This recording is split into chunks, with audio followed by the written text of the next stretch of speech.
artists. I'm glad to be the first. Yeah, you're the first Tejano artist. So what does the word Tejano, just in a 30,000 foot view, what does that word Tejano mean to you? Well, for me, I mean, I guess I don't know if I've got to go, a little in depth with that, but when I started, right, my career back in the day, and Tejano was like, it was like booming, like it was really strong, and so, but I grew up listening to like Ramon Ayala and ese estilo de música. So for me, it was like the label was telling me we're gonna kind of break you into the Tejano market, right? Right. And for me, I was like, well, I mean, I don't know if my music's gonna work in there, right? Because mine's accordion, and so, but that was their goal, right? And that's what we did, and pues gracias a Dios, it worked out, and it did. It was kind of when the accordion came in, because keyboards was really strong. So for me, Tejano, I guess the word and what it means to me is the music is more like, for me, it's keyboards and guitar. Interesting, kind of like Mafia or Little Joe or Ram and Jay Perez. And to me, that's kind of more Tejano, right? And it's also,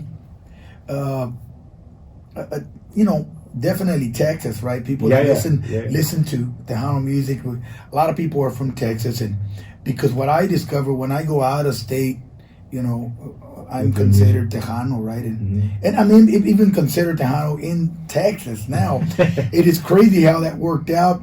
So we kind of work both markets, which is Tejano and the Norteño market. Like we can be at a Tejano club, and we have people that are there from Monterrey and Zacatecas and San Luis. And so it's kind of mixture, but I think Tejano has its own type of people, its own type of music, and definitely it's something that people need to really try to absorb that style of music and really listen to it. I think people can tell the difference, on what Tejano is. I think so too, and in retrospect, like looking back at that era, I guess the '90s was when Tejano music was probably the strongest, right? And I don't want this to be. See, my argument is that Tejano, the word, is more than music. Right. Like, I feel that labels and radio stations slapped that word on a type of music. Right. But the word itself is a lifestyle. Right. I mean, because, and that lifestyle is a bicultural lifestyle, right? Like, so it's a little bit of U.S., it's a little bit of Mexican or Latin heritage. Yeah, because for me, I mean, I can listen to country, and different types of music. You've done country songs, right? So yeah, definitely Tejano is more of, you're more bilingual, where you speak English and you speak Spanish. I think you can go both ways. So when I was growing up, I grew up listening to all the traditional country, right? Okay. And so I was, we lived on a farm, right? And my dad was a farmer, so we drove John Deere tractors. I mean, I was 11, 12 years old, and I was driving a John Deere tractor, and I was listening to Ricky Skaggs or George Jones or Merle Haggard, and then at the same time I was listening to Ramon Ayala and Little Joe and Agustin Ramirez, and so it was a mixture of music, right? And I think it's just has a lot to do with where you grow up and the type of music your parents listened to as well when you were growing up, I guess. But I think it's a little bit of both, right? It's not a music genre. Right. The music, like the labels and the radio stations, took that identity, and said, hey, you know what? Let's just call this music Tejano music. You know what I mean? And that's what, and it worked. It worked well. Yeah, because I've even noticed that they'll do that sometimes to like Ramon Ayala, and these other bands where they call them Tejano, and I'm like. But I don't know. I mean, it's crazy how you get labeled after a while. Yeah. Because.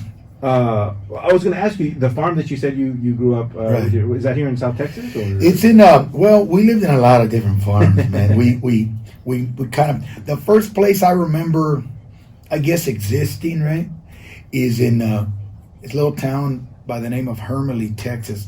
It's over there by, like, Sweetwater and Snyder, Texas. Out there a little bit what is it, like north, and so we grew up out in that area. Okay. But we also grew up like in Colorado City, Garden City, Rankin, Texas. That's West Texas. We even lived up like Levelland, Texas, up there by Lubbock, those areas. Yeah. So we kind of, we moved around a lot. My dad, we grew up into the farming, man, and we lived in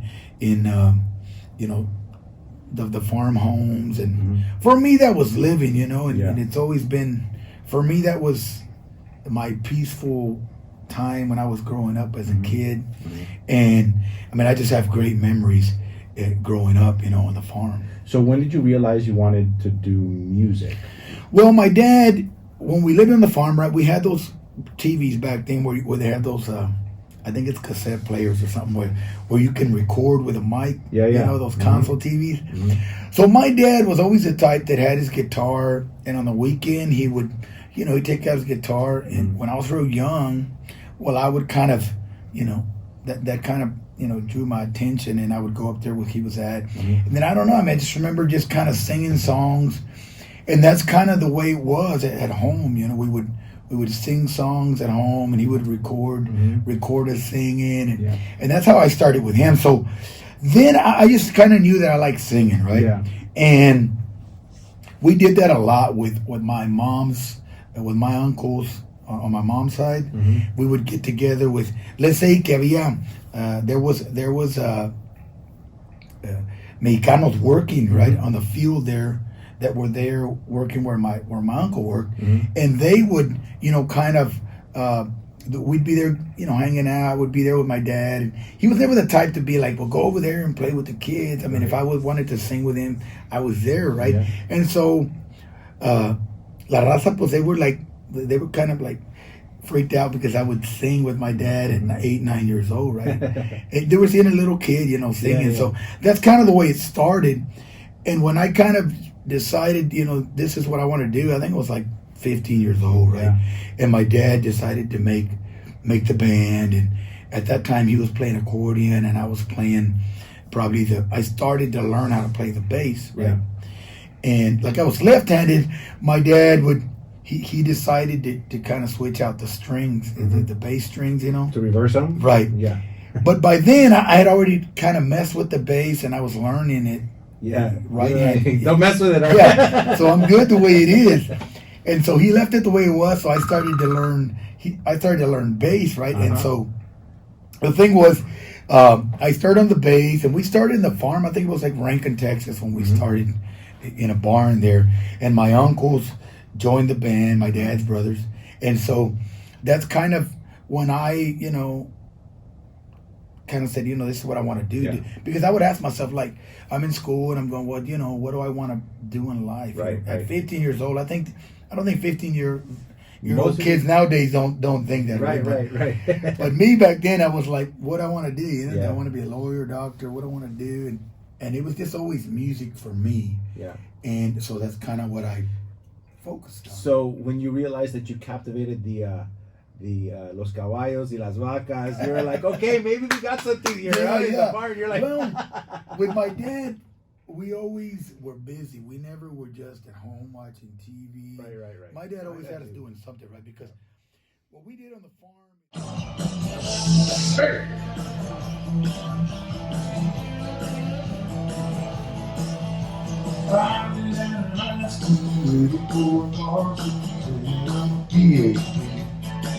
I took late night courses on the hardwood floor. Easy to teach. I was never done when class started. I was over first step in line. I'm up and down. I was unforgiving.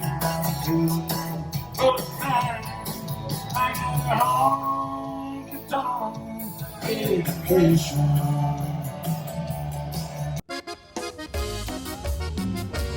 Good, how are you doing? Good. Y'all ready? I think they're all about to crash.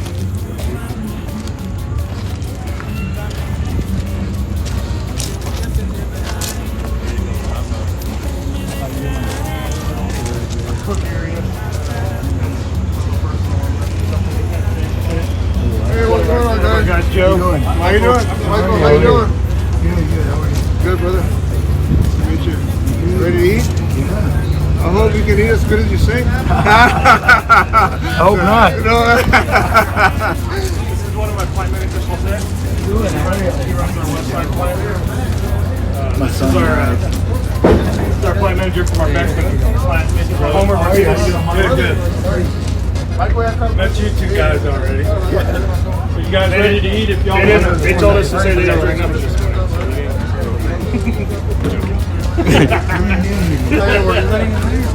want to grab the plate? I'll serve you guys.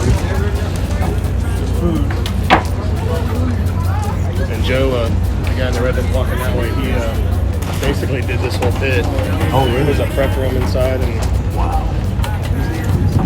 Nice. we have our Rio quarry out there by your house, it's right behind you. Oh, really? That's one of our bigger Yeah, quarries. yeah, the one over there, right? Yep. That was bad. Thank you. Jose. There's utensils and drinks and everything up front. It's in It's the in the front front over there.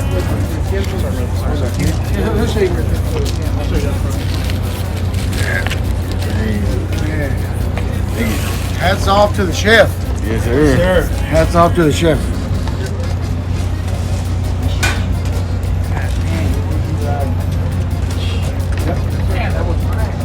They're all pretty much the same. Yeah, sure.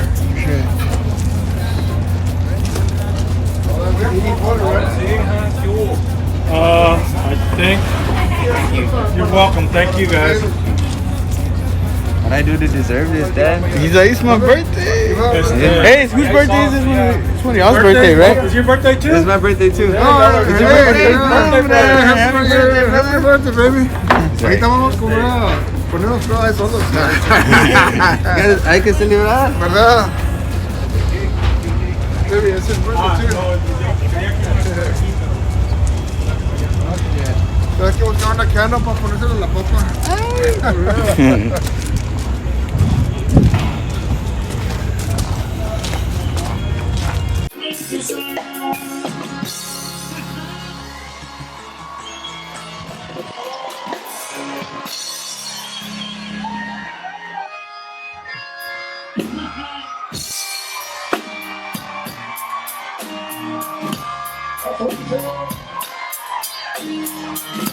Y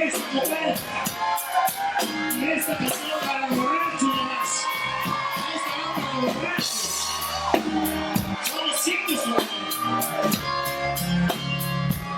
Saca la botella.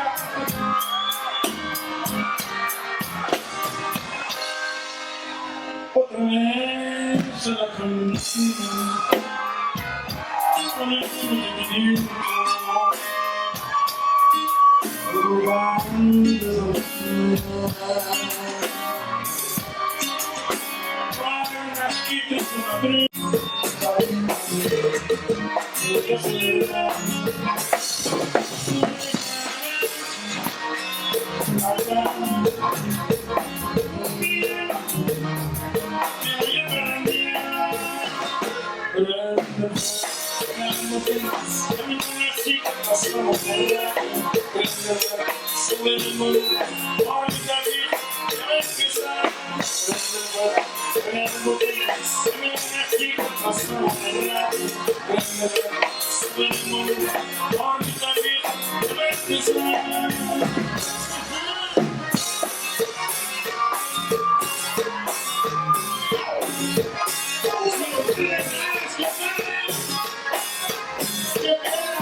Favorito.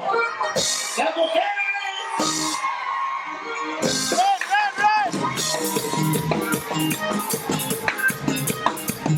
Buenas noches, buenas noches, buenas noches.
Everybody make some noise for yourself!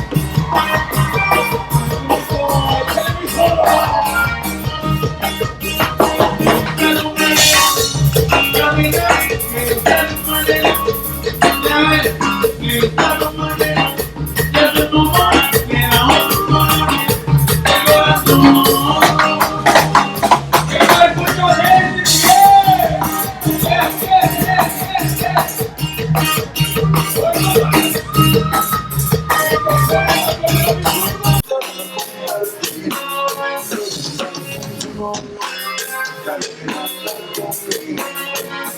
yes!